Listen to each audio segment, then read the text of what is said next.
நீங்கள் தவறவிட்ட எபிசோடுகளை இப்பொழுதே காணுங்கள் உங்கள் Tandivan.com மற்றும் Tandivan யூடியூப் சேனலில்.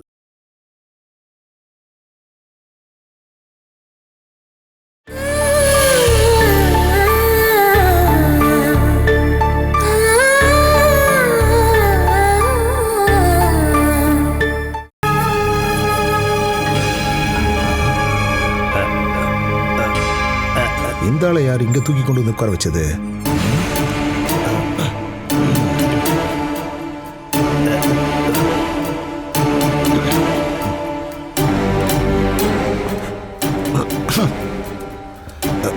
இதை தின்னு நாத்தத்தை குறைப்போம்.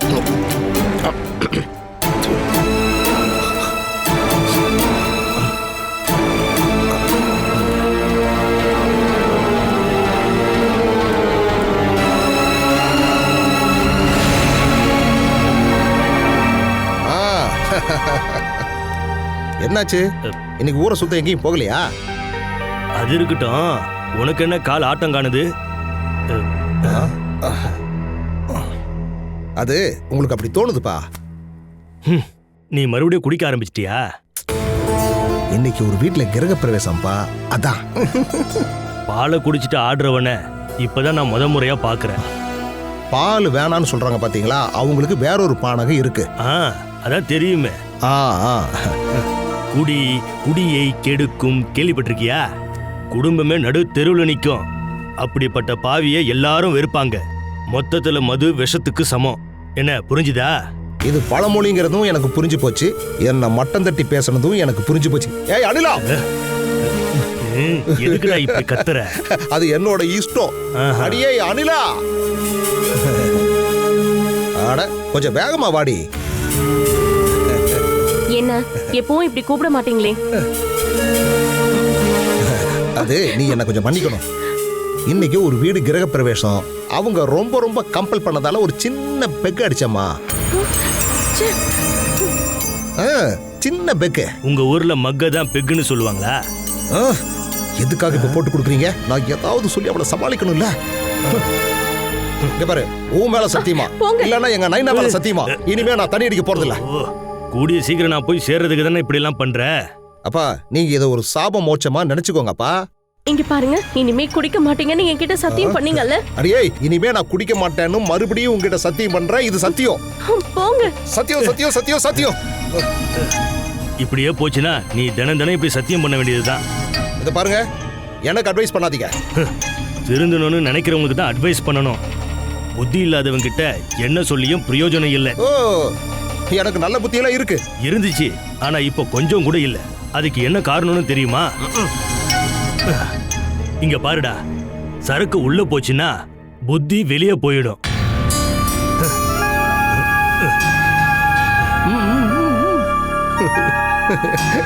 தெரியாம குடிச்சிட்டேன். இனிமே குடிக்க மாட்டேன்.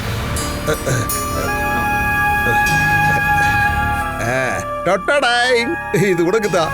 இதா போய் சூப்பரா குழம்பு. இதா புடி புடிங்கிறல்ல. இந்தா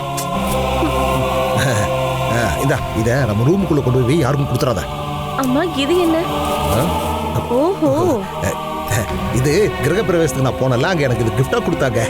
இங்க பாருங்க, நீங்க திரும்பவும் பழையபடி ஆரம்பிச்சிட்டீங்கல்ல. இது சரக்குடி. ஒருத்தர் அன்பை இதை வச்சுக்கோன்னு சொல்லி நம்ம கிட்ட கொடுக்கும்போது அதை நம்ம வேண்டாம்னு சொல்ல முடியுமா என்ன? இது உன் கஸ்டடியில் வச்சுக்க, எனக்கு வேண்டாம், கொண்டு போ. இங்க பாருங்க, பாலா வந்திருக்கா. பாலனா? எந்த பாலா? பாலன் இல்லங்க, பாலா. வந்துட்டாளா? எப்ப வந்தா? கொஞ்ச நேரம் ஆச்சு. ஜாமீன்ல வெளியில வந்துட்டு நேரா இங்கதான் வந்திருக்கா. அவ வேணுவோட பொண்டாட்டி தானே. இந்த வீட்டுக்கு வராம வேற எங்க போவா? வேணும் இங்க இல்லல்ல. அவ இங்க வந்ததுக்கு அப்புறம் என்ன நடக்கும் ஏது நடக்கும்னு சொல்ல முடியாது. அது சரி. என்ன அப்படி நடந்துற போது? அவன் அவளை திட்டிக்கிட்டு இருப்பான். சில நேரம் நாளை அற வைப்பான். அதோட அவன் வேலை முடிஞ்சது. வழக்கமா அதை தானே செஞ்சுக்கிட்டு இருப்பான். ஏண்டி, நீ அவகிட்ட அந்த 36 லட்சத்தை எங்க பதுக்கி வச்சிருக்கேன்னு கேட்டு பாத்தியே இல்லையா? ஆமா, எனக்கு அதான் வேலையா? நான் அவளை திரும்பி கூட பாக்கல. பாக்கலையா? இரு, இந்த சான்ஸை நமக்கு சாதகமா பயன்படுத்தணும். நான் அப்படி எல்லாம் செய்யவே மாட்டேன். உனக்கு வேண்டாம் விட்டு தொலை. ஆனா எனக்கு அந்த காசு கிடைச்சா நான் செட்டில் ஆயிருவேன். 36 லட்சம் ரூபாய். அட கடவுளே, இங்க பாரு, இதை கொண்டு போய் நீ வீட்டுக்குள்ள வை. வேணு வர்றதுக்குள்ள அந்த காசு எங்க வச்சிருக்கேன்னு நான் கேட்டு வரேன். ஏய், என்னங்க நில்லுங்க. நீங்க ஒண்ணு அங்க போய் பேச வேண்டாம். நீ போடி. 1 லட்சமா 2 லட்சமா 36 லட்சம் ரூபாய். அதை அப்படி சும்மா எல்லாம் விட்டுற முடியாது. நான் ஒரு தடவை ட்ரை பண்ணி பாக்குறேன். நீ இங்க பாருங்க. ஏங்க நில்லுங்க. ச்சே.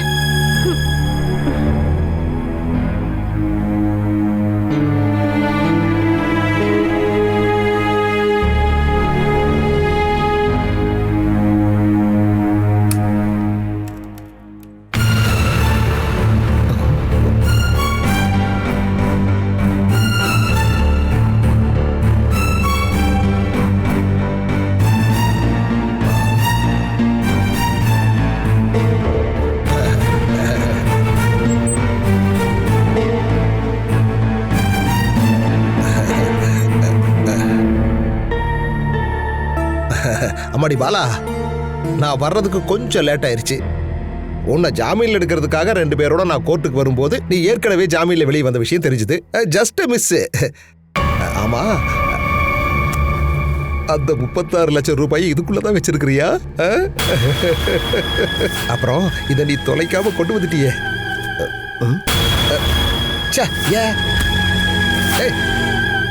அப்புறம் அந்த 36 லட்சத்தை எங்கதான் வச்சிருக்க? பாலா, எனக்கு எவ்வளவு பண பிரச்சனைகள் இருக்குங்கிறதா உனக்கு நல்லா தெரியும்ல. அந்த 36 லட்சத்துல ஒரு 16 லட்சத்தை கொடுத்தேன்னா அந்த பணம் தீர்ற வரைக்கும் நான் உன் பக்கத்திலேயே வரமாட்டேன். அந்த பணம் இங்க இருக்கிற பேங்க்ல எல்லாம் இல்ல, ஸ்விஸ் பேங்க்ல போட்டு வச்சிருக்கேன். அது எப்படி அங்கிருந்து உங்களுக்கு தர முடியும்? அந்த அக்கவுண்ட் நம்பரை என் ஆதாரோட இணைச்சிட வேண்டியதானே? அது அது பத்தாதா? அவனுக்கு எதுக்கு ஆதார்? என்கிட்ட பேங்க் கார்டு இருக்கு. அதனால எல்லாம் எந்த பிரயோஜனமும் இல்ல. இங்க பாரு பாலா, எனக்கு 16 வேண்டாம், ஒரு 6 லட்சமாவது கொடு.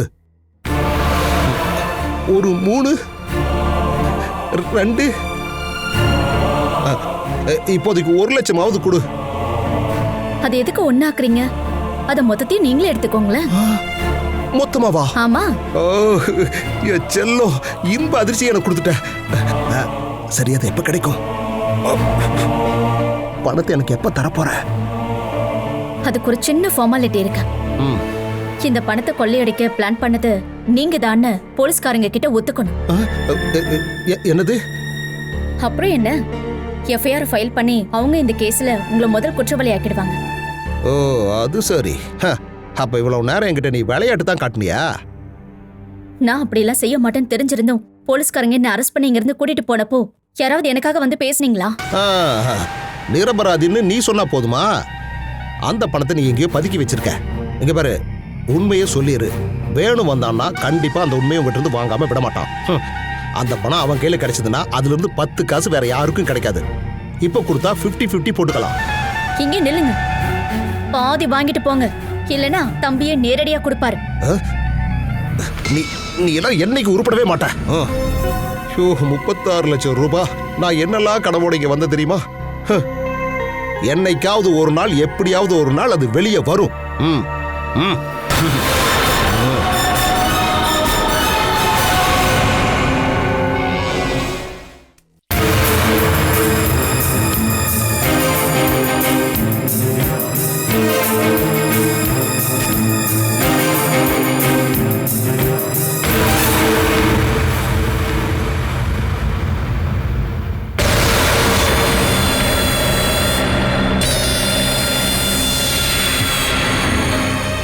என்னடா? ஒண்ணு இல்லையா? ஒண்ணு இல்லைன்னா பின்ன 2?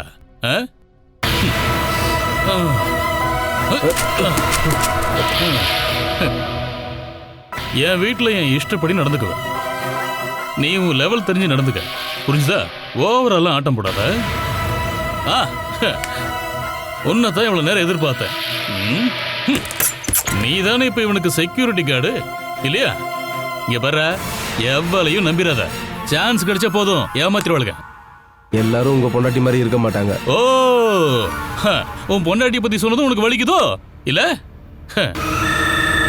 அடேய், பாசமா இருக்கேன், அன்பா இருக்கேன்னு நம்ம கூடவே இருக்கா பாரு, அவ தான் கடைசியில் நம்ம கழுத்து அறுத்துட்டு போவா. என் பொண்டாட்டி இருக்கல்ல, அதான் உன் சொந்தக்காரி. அவளால இப்ப என்னால வெளியில தலை நிமிந்து கூட நடக்க முடியல. திருடியோட புருஷன்றானுங்க. அப்படித்தான் ஊருக்குள்ள இப்ப என்னை பத்தி பேசிக்கிறானுங்க. அவன் மட்டும் இப்ப என் கையில கிடைச்சா கழுத்தை நெரிச்சு அப்படி கொண்டு போட்டுருவேன்.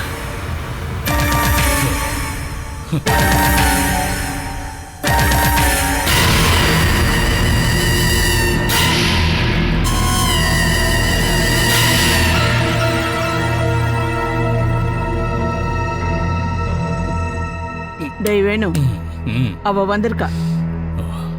யாரு? அந்த பாலாதான், வேற யாரு? இப்ப அவ எங்க? ரூம்குள்ளதான் இருக்கா. யார கேட்டு அவளை நீங்க வீட்டுக்குள்ள விட்டீங்க? நான் முடியாதுன்னு தான் சொன்னேன். என்னை தள்ளி விட்டுட்டு வீட்டுக்குள்ள வந்துட்டா. நீ சொன்னாலே அவ கேட்க மாட்டா, அப்புறம் என் கதையை கேட்கணுமா? ச்சே, அவளை யாரு ஜாமீன்ல எடுத்தது? அதெல்லாம் எனக்கு தெரியாது. மிதிப்பட்ட பாம்பு மாதிரி சீறிக்கிட்டு வந்து நிக்கிறா.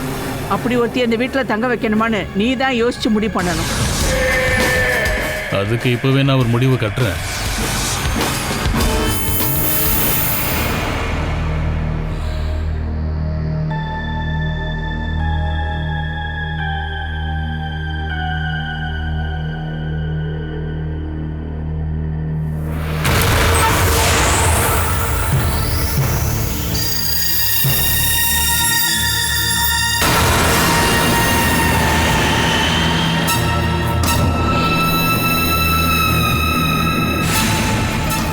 உன்னை இந்த வீட்டுக்கு வான்னு எவன்டி சொன்னான்? ஆமா, உன்னை யாரடி ஜாமீன்ல எடுத்தாங்க? சொல்றி, உன்னை யாரடி ஜாமீன்ல எடுத்தாங்க? ஏய், சொல்றி, சொல்றீங்க. ஏடி, சொல்றி, யாரடி உன்னை ஜாமீன்ல எடுத்தாங்க? உள்ள போங்க. விடு. நீங்க அந்த பக்கம் போங்க. சொன்ன போங்க. அவங்க விஷயத்துல நீங்க தலையிடாதீங்க. இந்த கெட்ட வார்த்தையெல்லாம் நாம எது கேட்கணும்? அதான் பழக்கமாயிடுச்சுல. ஐயோ, எப்படியாவது இவங்க 2 பேரையும் அடிச்சு துரத்துனாதான் நாம இந்த வீட்டுல நிம்மதியா இருக்க முடியும். நிம்மதின்ற ஒண்ணு யாரும் நமக்கு தரமாட்டாங்க. அதை நாம தான் உருவாக்கணும். ஒரு தடவை அடிச்சு வெளியே துரத்தணும்ல. இப்ப என்னாச்சு? பூமராங்க மறுபடியும் வந்துட்டாங்கல்ல. வாயை திறந்து சொல்றி, சொன்ன புரியா இல்லையா? ஏய், இது மாதிரிதான் இனிமே நம்ம கேட்க வேண்டியிருக்கோம், பார்க்க வேண்டியிருக்கோம். அதெல்லாம் நம்மள பாதிக்காத அளவுக்கு இருக்கணும். பாலாக்கா விஷயத்தை நினைக்கும் போது ரொம்ப வருத்தமா இருக்கு. ஆனா அதை விட நான் கவலைப்படுற ஒரு விஷயம் நம்ம வாழ்க்கைய பத்தி தாங்க. உடனடியா நம்ம ஏதாவது செய்யலனா இந்த பிரச்சனை இன்னும் பெருசாகும். நம்மளால என்ன பண்ண முடியும்? நீ உன் பாலாக்கா கிட்ட எதையாவது பேசி எப்படியாவது வீட்டுக்கு அனுப்பி வச்சிரு. அதோட வேணும்னு இந்த கத்திர பிரச்சனையும் தீந்துரும். பொண்டாட்டி வீட்டுக்கு போய் என்ன வேணா செய்யட்டும், அதெல்லாம் நமக்கு தெரியாதுல்ல. அப்படி போறவங்களா இருந்தா பாலாக்கா இங்க வந்திருக்க மாட்டாங்க. என்னால அதை தான் நம்ப முடியல. அப்பா அம்மா அண்ணன் இருக்கும் போது வேணண்ணன் கிட்ட அடியும் திட்டம் வாங்கிக்கிட்டு இந்த வீட்டுல எதுக்கு அவங்க இருக்கணும்? இவ்வளவு பட்டும் திருந்தலையா அவங்க? இது ஒரு விதமான பழிவாங்கும் படலமா தான் எனக்கு தோணுது. தானா போய் பாழுங்கணத்துல விழுவாங்களா? உங்க பாலாக்கு மனசுல ஏதோ பிரச்சனை இருக்கு. நல்ல புத்தி உள்ளவங்க இந்த மாதிரி பைத்தியக்காரங்க கூட வாழ்வாங்களா? ஆரம்பத்துல இருந்தே பாலாக்கா இப்படிதான். எவ்வளவு பிரச்சனை கவலைகள் இருந்தாலும் அதை யார்கிட்டயுமே காட்டாம தனக்குள்ளேயே வச்சுக்கிட்டு இருந்துருவாங்க. அடியே, அதுக்குதான் பைத்தியம்னு சொல்லுவாங்க. ஏய், இப்ப சொல்ல புரியா இல்லையாடி? யாரடி உன்னை ஜாமீன்ல எடுத்தாங்க? சொல்றி. பெரிய தலைவலியா இருக்கு எனக்கு. நீங்க அதெல்லாம் கண்டுக்காதீங்க. சதீஷ் மாமாவையும் அனில் அக்காவையும் பாருங்க. அவங்க எதுலயாவது தலையிடுறாங்களா? அதே மாதிரி நம்மளும் இருக்க வேண்டியதுதான். அப்படி இல்லைன்னா நம்ம தனியா தனி கொடுத்துன போலாம். என்ன சொல்ல புரியா இல்லையாடி? ஏய், வாயை திறந்து சொல்லு. யாரடி உன்னை ஜாமீன்ல எடுத்தாங்க? எவன் உன்னை எடுத்தான்? சொல்றி. சொல்ல புரியா இல்லையா? ஏய், சொல்றீங்கடா. சொல்லுடி. வேணு வந்துட்டானாடி? ஆமா, வந்துட்டான். அது எப்படி உங்களுக்கு தெரியும்? பாலாவோட கதறல் சத்தம் கேட்கும் போதே புரிஞ்சிருச்சு. அவளை அடிச்சது சரிதான். சரி, அந்த பணத்தையெல்லாம் நீ எங்க தான் வச்சிருக்கேன்னு அவளை கேட்டா சுவிஸ் பேங்க்ல வச்சிருக்கேன்னு சொல்றா. வேணு அவளோட தலைமுடியை கொத்த இறுக்கி பிடிச்சி கேட்டா சுவிஸ் பேங்க் பணம் தானே இங்க வந்துடும். ஐயோ, எங்க நீ இதை எடுத்து கொட்டிடுவியோன்னு பத்திரப்படுத்தி வச்சிருக்கேன். இது இருந்ததால நான் தப்பிச்சேன், இல்லைன்னா என் கதி அதோ கதி தான். நீ மீனை ரெடி பண்ணி கொண்டா, கையோடு இவனை நான் காலி பண்ணிடுறேன். இதை அடிச்சா தான் அந்த 36 லட்சம் டென்ஷன் தீரும். நான் பல தடவை உங்ககிட்ட கெஞ்சி கேட்டதுக்கு அப்புறமும் நீங்க இந்த பாழா பொண்ணு கூடிய விடலல. கடைசியில நீங்களே ஒரு வாட்டி விட்டீங்க. குடிப்பழக்கத்தை விட்டதுக்கு அப்புறம் வாழ்க்கையில உண்மையான சந்தோஷமும் சுகமும் என்னன்றது நமக்கு புரிஞ்சுதுல்ல. இப்ப மறுபடியும் அதை ஆரம்பிச்சிட்டீங்கல்ல. ஏய், இதை குடிச்சு முடிச்சிட்டேன்னு வச்சுக்க, மறுபடியும் நான் இதை தொட மாட்டேன். அவதான் அந்த பாலா. அவ யாருக்கிட்டயோ கொடுத்து வச்சிருக்கிற அந்த பணத்துல இருந்து ஒரு 10,000 ரூபாய் கூட கிடைக்கலன்னு நினைச்சுதான் நான் இந்த சரக்கையே அடிக்க ஆரம்பிச்சேன். நிறுத்திட்டேன், இனி குடிக்க மாட்டேன். இதை எல்லா குடிகாரனுங்களும் சொல்ற டயலாக் தான். ஒவ்வொரு தடவையும் குடிக்கிறதுக்கு ஒரு காரணம் சொல்லிட்டே தெரிவாங்க. அதுக்கப்புறம் இதே மாதிரி வந்து சத்தியம் பண்ணுவாங்க. ஐயோ, இது அப்படி இல்லடி. இது பாருங்க, இதால என்னாச்சு நீங்களே பாத்தீங்கல்ல. வேணுவோட நிலைமையை நீங்களே பாத்தீங்கல்ல. ஒரு எமர்ஜென்சி கூட ஒரு குடிகாரனுக்கு யாருமே ஹெல்ப் பண்ண மாட்டாங்க. எங்கேயாவது விழுந்தீங்கன்னா அங்கேயேதான் விழுந்து கிடக்க வேண்டியது இருக்கும். நான் கூட திரும்பி பார்க்க மாட்டேன். என் செல்ல குட்டி இல்ல, தேவையில்லாம என்ன தொடுற வேலையெல்லாம் வச்சுக்காதீங்க, அவ்வளவுதான். இங்க பாரு, தெரியாம ஒரு தப்பு பண்ணிட்டேன். இனி நான் சத்தியமா குடிக்க மாட்டேன். புருஷன் சொல்றத பொண்டாட்டி கேட்டாதான் குடும்பத்துக்கு நல்லது. அதை விட்டுட்டு இப்படி மூஞ்சி தூக்கி வச்சுக்கிட்டு இருந்தா அந்த டென்ஷன்லயே நான் மறுபடியும் குடிச்சிருவேன். நல்லா குடிங்க. திருந்தணும்னு உங்களுக்கே தோணலன்னா அப்புறம் நான் என்ன பண்ண முடியும்? நான் திருந்தலன்னு எவன்டி சொன்னா? உடம்போட விஷயத்த சொல்லல. மனசளவுல நான் சுத்தமா இருக்கேன்டி. சுத்தம் தான். சுத்த மாதிரி நல்ல வேலை பாக்குறீங்க. அனிலா, நான் என்ன முன்ன மாதிரியா இருக்கேன்? நான் இப்ப வேலைக்கு போறேன். வீட்டுக்கு தேவையான எல்லா பொருளும் வாங்கிட்டு வர்றேன். என் பொறுப்பு ஒன்னொன்னையும் நான் நிறைவேற்றிட்டு இருக்கேன்ல. இதெல்லாம் பார்க்கும்போதே நான் திருந்திட்டேன்னு தெரியல. அந்த கொஞ்சம் நல்ல மது பாட்டில் எதுவும் வீட்டுக்கு வந்ததில்லை, இப்ப திரும்ப வந்திருக்குல்ல. நான் என்ன பண்ண முடியும் சொல்லுங்க? எனக்கு இப்ப வாழணும்ன்ற ஆசையே இல்லாம போயிடுச்சு. ஆமா, இன்னுமா இவங்க இந்த நாடகத்தை நிறுத்தல? அது அப்படி ஒரு ஜென்மம். எங்கேயாவது ஓடி போய் தப்பிச்சுக்கோன்னு சொன்னா அதையும் கேட்க மாட்றா. இன்னைக்கு அவன் அவளை கொன்னாலும் கொன்றுவான். என்னங்க, நீங்க ரொம்ப ஓவரா குடிச்சிருக்கீங்க. இப்ப நீங்க அங்க போனா பெரிய பிரச்சனை ஆயிடும். அது சரி, நான் கொஞ்சம் குடிச்சிட்டேங்கிறதுக்காக இந்த குடும்பத்து பிரச்சனையெல்லாம் பார்த்துட்டு என்னால சும்மா இருக்க முடியாது. அவன் பொண்டாட்டியை அடிக்கலாம், ஆனா கொல்றதுக்கான உரிமை அவனுக்கு இல்ல. என்னங்க, இப்ப போகாதீங்க. நான் போவேண்டி. இப்ப நான் போய் தடுக்கலன்னா கொலைக்கு நானும் உடந்தேன்னு சொல்லி போலீஸ் என்னை பிடிச்சு போயிருவாங்க. அதுக்கு நான் தயாரா இல்ல. என்னங்க, சொல்றது கேளுங்க.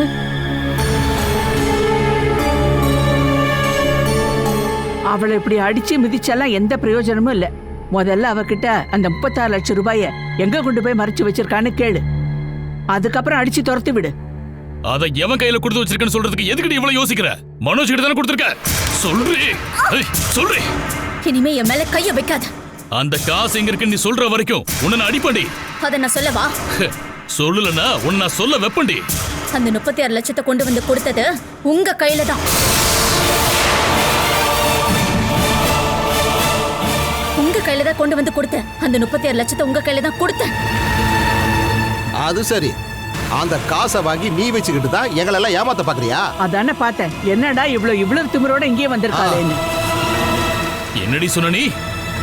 நான் கம்பெனில இருந்து கையாடல் பண்ண 36 லட்சம் ரூபாவை உங்க கையில தான் கொண்டு வந்து கொடுத்தேன்னு சொன்னேன்.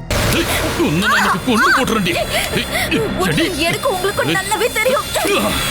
உன்னை விசாரிக்கிற நேரத்துல நான் கோர்ட்ல சொல்ற உண்மை இதுவா தான் இருக்கும்.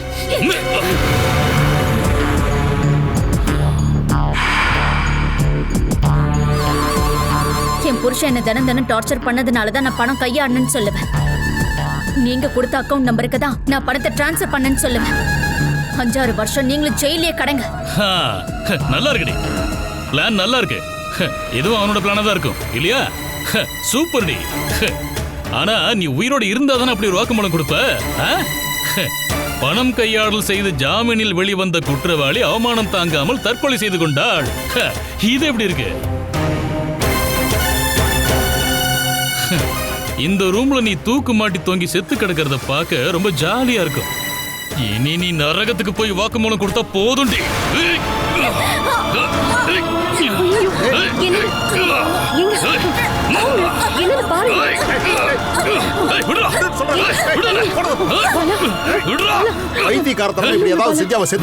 கடைசியில் நம்ம தான் உள்ள போகணும். யாரும் உள்ள போக வேண்டாம்.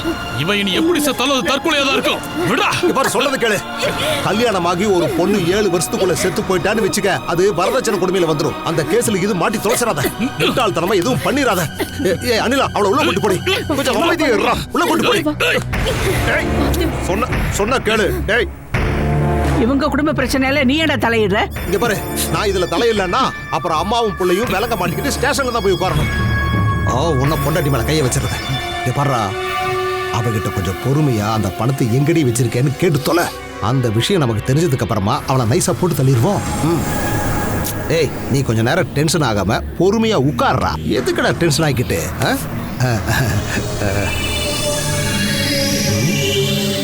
ஏமா, இங்க நின்னுகிட்டு நீ என்னமா பண்ண போற? வா, அட வாமா. அப்ப இங்கே நில்லு, உனக்கு நாள் கிடைச்சாலும் கிடைக்கும்.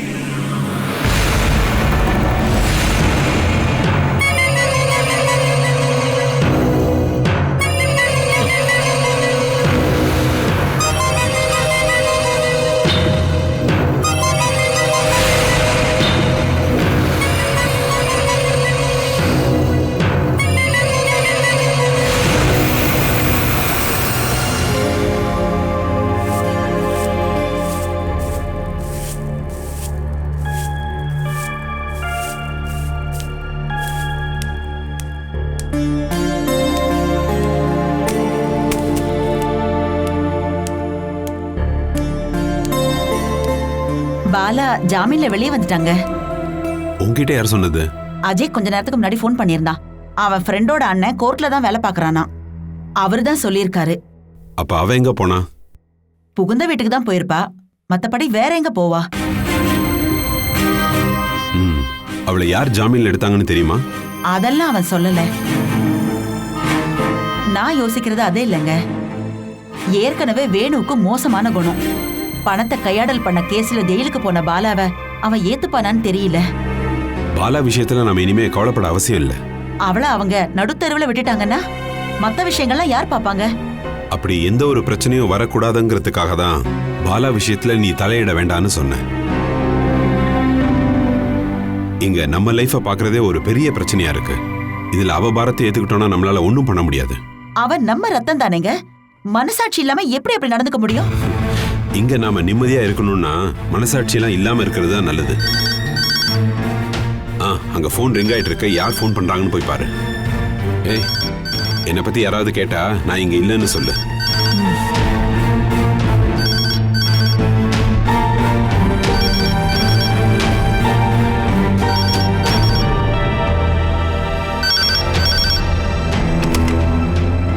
ஹலோ, நான் தான் ஜெகதம்மா பேசுறேன்.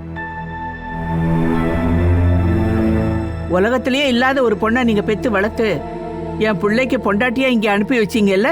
அங்க அனுப்பி வைக்கிற வரைக்கும் நீங்க சொன்ன மாதிரி உலகத்திலே இல்லாத பொண்ணாதான் அவ இங்க வாழ்ந்துகிட்டு இருந்தா. ஓ, அப்ப அவ எங்க வீட்டுக்கு வந்ததுக்கு அப்புறம் தான் ரொம்ப மோசமாயிட்டாளா என்ன? அவ வேலை செஞ்ச இடத்துல இருந்து பணத்தை கையாடல் பண்ணிட்டு கொஞ்ச நாள் ஜெயில போய் இருந்தா. அது தெரியுமா உங்களுக்கு? அந்த திருடியால எங்களால வெளியில எங்கேயுமே தலை நிமிந்து நடக்க முடியல. அவளை உயிரோட பாக்கணும்னு ஆசையா இருந்தா சீக்கிரமா வந்து கூட்டிட்டு போங்க. என் பொண்ணு ஒண்ணும் உங்க வீட்டுக்கு ஓடி வரல. உங்க பிள்ளைக்கு முறையாதான் கட்டி கொடுத்தோம். உங்க அந்தஸ்த பத்திர விஷயத்த என்கிட்ட சொல்லாதீங்க. முன்னாடி யார் படத்தையோ கையாடல் பண்ணிட்டு உங்க புருஷன் கோர்ட் ஏறி இறங்கியிருக்காருல்ல, அந்த அப்பனோட பொண்ணு இதுவும் பண்ணுவா, இதுக்கு மேலையும் பண்ணுவா. என் பொண்ணுக்கு இப்படி ஒரு மோசமான குணம் வந்திருக்குன்னா அதுக்கு காரணம் நீங்களும் உங்க பிள்ளையும் தான். எங்க குடும்பத்துல இன்னைக்கு வரைக்கும் யாரையுமே திருடினதுக்காகவோ தட்டி பறிச்சதுக்காகவோ போலீஸ் அரெஸ்ட் பண்ணதே இல்ல. இதுதான் முதல் தடவை. இப்படி திருட்டும் கையாடலும் பண்ற ஒருத்தி என் பிள்ளைக்கு தேவையில்லை. என் பொண்ணை கூட்டிட்டு போய் உங்க இஷ்டத்துக்கு அவளை கொடுமைப்படுத்திட்டு இப்ப எல்லா பழியும் அவ மேல போடுறீங்களா? என் பொண்ணு பணத்தை திருடினானா அத உங்க புள்ள சொல்லிதான் அவ செஞ்சிருப்பா. அப்படி கண்டவங்க பணத்துக்கும் பொருளுக்கும் ஆசைப்படுற குணம் எங்களுக்கு இல்ல. மரியாதையா வந்து அவளை கூட்டிட்டு போங்க.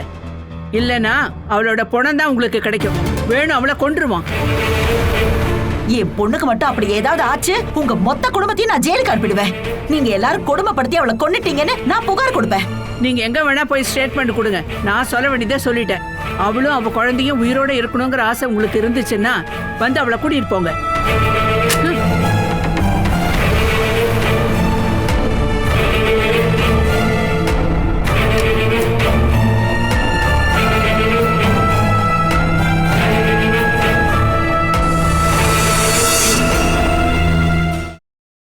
Catch us on TV, Tandivan.com, Facebook and YouTube.